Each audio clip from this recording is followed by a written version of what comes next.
how fitting is this? Sun started to shine exactly on the moment when I turned on the camera. Anyway, in this video I'm gonna be talking about Mike Love, and after the first part in which I'm talking about Mike, I'm gonna talk a little bit about this channel and some of my personal things. If you aren't interested in that, you can skip that. So, let's get right into it. On this channel, I like to do videos on recent topics about Beach Boys, and a lot of times the more recent news have been for the past 3 years or so, maybe a little bit on the negative side. We've had people passing in the Beach Boys community or the world. We've had Mike doing shows on a safari convention or whatever.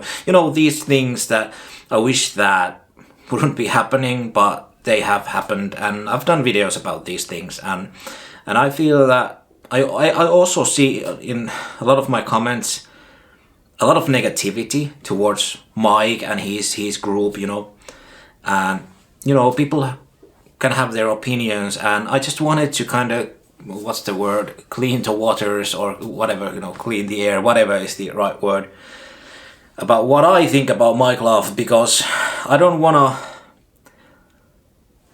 be spreading out this sort of energy or vibe that I'm a Mike Love hater, because that's not the case. I know when Unleash the Love, Mike Love's solo album, came out in 2016, I think, 17, okay. I know that I made a review of this, which I think is still on this channel. I bashed it quite a lot, and and I said that I'm never gonna buy it or some things like that. But I got it eventually.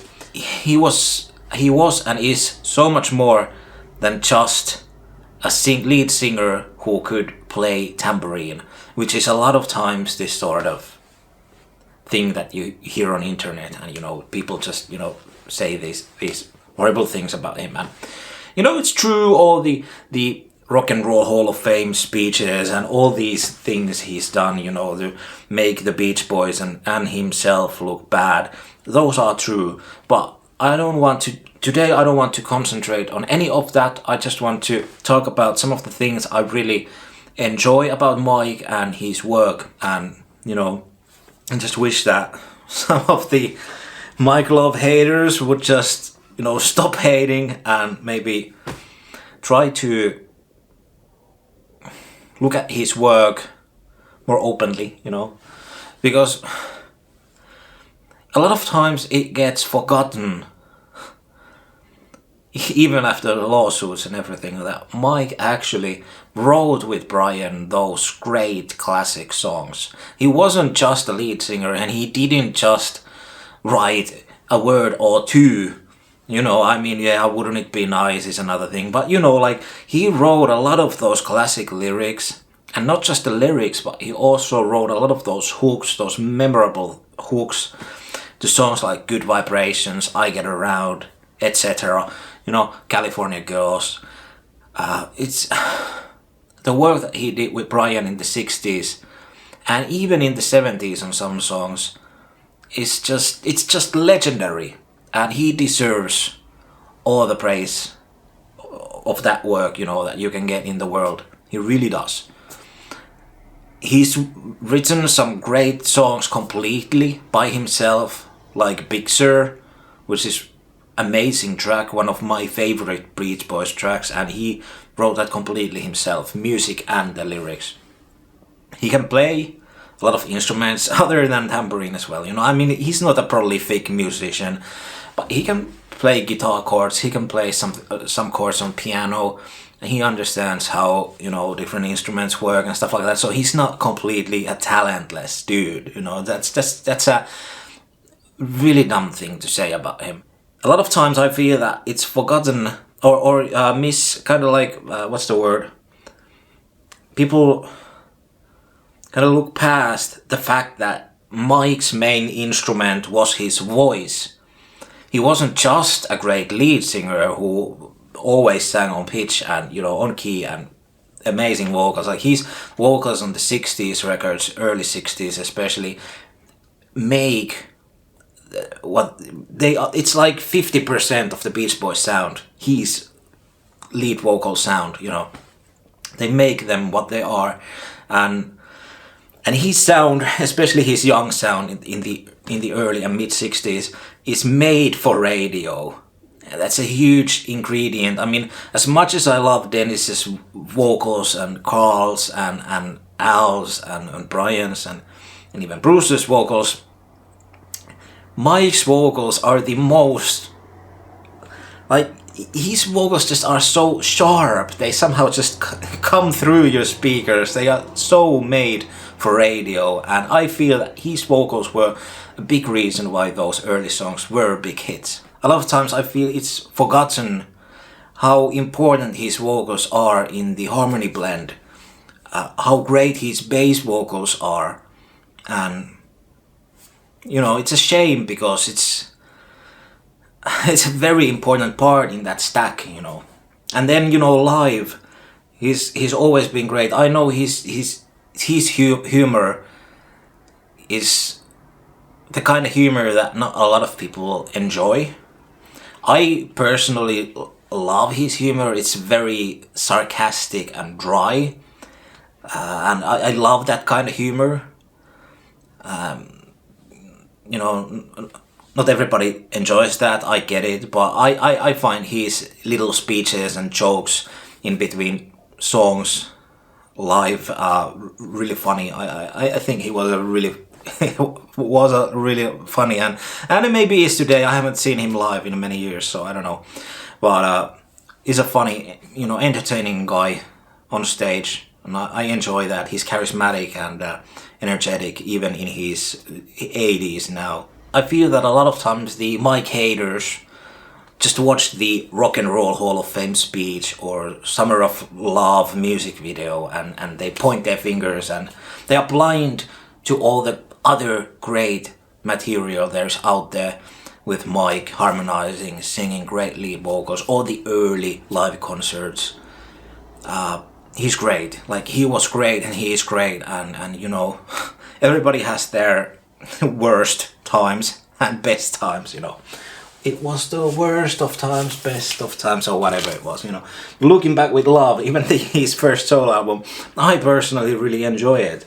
And I'm gonna review this at some point. I think it has a lot of cool songs. Unleash the Love, I'm probably gonna do a re-review of this one as well at some point.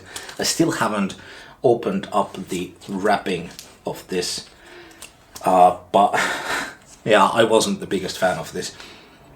My problem with this album was the covers, and also the fact that the so to speak new songs on it were much greatly recorded in the Mike Love Not War album earlier, like 10 years earlier. This one, the versions, the unreleased versions, are a lot better than the ones that are here. So that's why I didn't like it. But I haven't listened to this since, so I'm gonna try this, give it a new try at some point. But anyhow,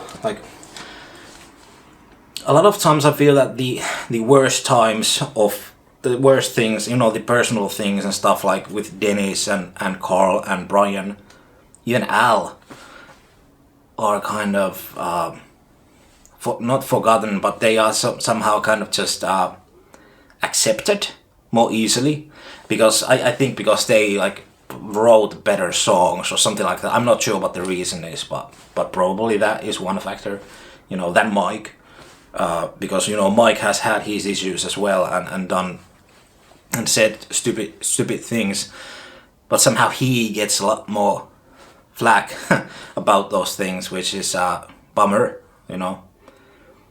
Everybody has their,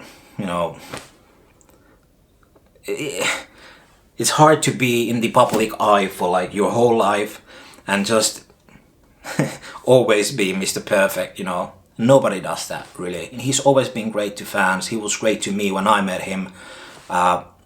He's fun to chat with and very professional, been throughout the decades, and But you know, what else can you really say?